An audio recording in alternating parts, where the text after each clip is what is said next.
కాలజ్ఞానిగా ప్రపంచవ్యాప్తంగా విశేషమైన గుర్తింపు తెచ్చుకున్న బల్గేరియాకు చెందిన అంధ ఆధ్యాత్మికవేత్త బాబా వంగా రానున్న దశాబ్దాలు శతాబ్దాల కాలంలో ఏం జరగబోతున్నాయో చెప్పిన మరికొన్ని జోస్యాలు వెలుగులోకి వచ్చాయి. తాజాగా వెలుగులోకి వచ్చిన బాబా వంగా జోస్యం ప్రకారం 2025లో యూరప్లో ఒక పెద్ద వివాదం చెలరేగుతుంది.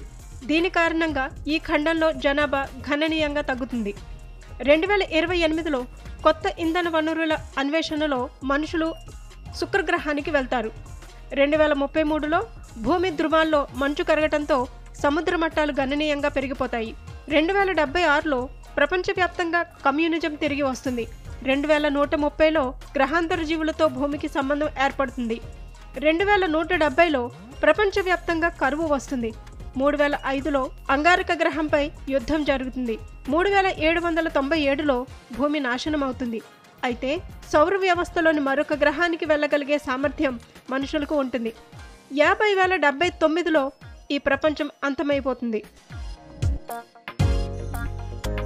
కాగా బాబా వంగా అసలు పేరు వాంజలియా పాండెవా గుస్టెరోవా.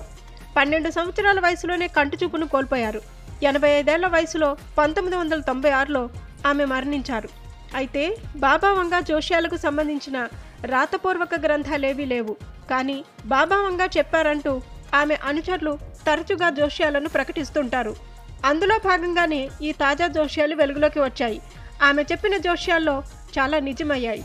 ముఖ్యంగా అమెరికాను గడగడలాడించిన ఉగ్రవాద దాడులు అక్షరాలా నిజమయ్యాయని చెబుతుంటారు. 2 లోహపు పక్షులు అమెరికన్ సోదరులపైకి దూసుకెళ్తాయి. పొదలచాటు నుంచి తోడేళ్లు అరుస్తాయి. అమాయకుల రక్తం నదుల్లో పారుతుంది అని ఆమె ఊహించి చెప్పారు. అమెరికాలో జరిగిన ట్విన్ టవర్ల దాడి దీనికి దగ్గరగా ఉందని భావిస్తారు. ఇక బ్రిటన్ యువరాణి డయానా మరణం, బ్రెగ్జిట్తో పాటు మరికొన్ని ఘటనలు ఆమె జోస్యాల ప్రకారమే జరిగాయని విశ్వసిస్తుంటారు.